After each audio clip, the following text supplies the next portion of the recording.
Hello everyone, আসসালামু আলাইকুম। কি অবস্থা সবার, কেমন আছেন? দেখেন, আজকে চলে এসেছি একটা নিরিবিলি পরিবেশে। তো গত 2 দিন থেকে প্রচুর পরিমাণে বৃষ্টিপাত হয়েছে। খাল বিল মাঠ সব ভেসে গেছে, পুকুরের ঘেরও ভেসে গেছে, মানুষের অনেক ক্ষয়ক্ষতি হয়েছে। বিশেষ করে যারা কৃষক মানুষ, তাদের ধানের ফসল যে যে ধানটা হয়তো আর 1 সপ্তাহ থেকে 2 সপ্তাহের মধ্যে উঠতো, সেটিও কিন্তু একেবারে তলিয়ে গেছে। আবার অনেক ধান যেগুলো পুষ্ট হয়নি বা আর কিছুদিন পর পাকতো, সেগুলোও কিন্তু নষ্ট হয়ে গেছে এই বৃষ্টির কারণে। তো কী ভিডিও বানাবো, ভিডিও বানানোর মতো কোনো স্কোপ পাচ্ছিলাম না। তাই ভাবলাম যে একটা নিরিবিলি পরিবেশে আসি, শান্ত পরিবেশে, যেখানে থাকবে পাখির কলরব, চারিদিকে গাছ দিয়ে ঘেরা, মানে সুন্দর একটা মনোরম পরিবেশ। পাশে এই যে দেখেন পুকুরে থাকবে কচুরিপানা। পাশে আমার এই পাশে দেখেন আমের বাগান দেখতে পাচ্ছেন, খুব সুন্দর আমের বাগান। এগুলো হচ্ছে কাটিমন আমের বাগান, সারা বছরই এখান থেকে কাটিমন আমটা পাওয়া যায়।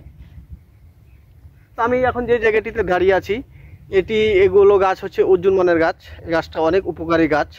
এই গাছের ছাল দিয়ে অনেক অনেক ওষুধ বানানো যায়।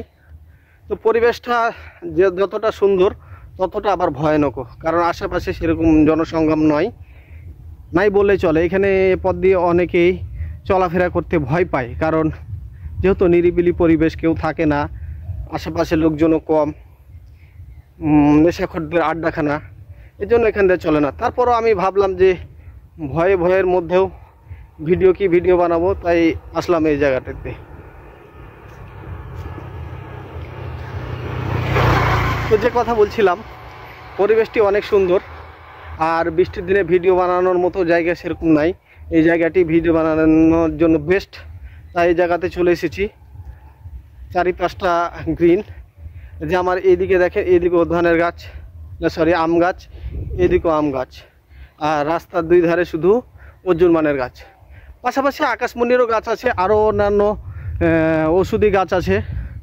কে বা কাহারা এগুলো গাছ লাগাইছে বলতে পারবো না, তবে এই জায়গার পরিবেশটা অনেক সুন্দর। এবং গাছগুলোতে যখন ফুল আসে তখন মানে অনেক ভালো লাগে। আর শুকনো পাতার যে মুড়মুড়ে শব্দ, এই যে দেখেন রাস্তার ধারে কীরকম শুকনো পাতা পড়ে আছে, মানে কি বলবো। যদি কেউ ভিডিও করতে চান, এই জায়গাটিতে আসতে পারেন। এই জায়গাটির লোকেশান হচ্ছে নওগাঁ জেলার পোরশা থানার নোনাহার গ্রামের এই জায়গাটির অবস্থান। আর এখানে আসলে আপনি যে জিনিসটি দেখতে পাবেন, সেটি হচ্ছে প্রচুর পরিমাণে আমের গাছ দেখতে পাবেন, ঔষধি গাছ দেখতে পাবেন, মাঝে মাঝে তাল গাছ দেখতে পাবেন। এছাড়াও আরও যা দেখতে পাবেন, ধানের চারা দেখতে পাবেন। কিন্তু এখানে পানির স্বল্পতা, সবসময় পানি পাওয়া যায় না। বিশেষ করে বৃষ্টির মৌসুমগুলোতে এখানে বেশি পানি পাওয়া যায়। অন্যান্য সময় এখানে পানি নেই বললে চলে। এখানে দ্বীপও বসে না, মোটরও বসে না, টিউবওয়েলও বসে না। কোনো জায়গায় বসে, সেই জায়গার অনেক মানুষ কষ্ট করে অনেক দূর থেকে পানি সংগ্রহ করে। এছাড়াও এই জায়গাটিতে এখনও ওই প্রাচীন আমলের কুয়া ব্যবহার করা হয়, কুয়ার পানি মানুষ খায়।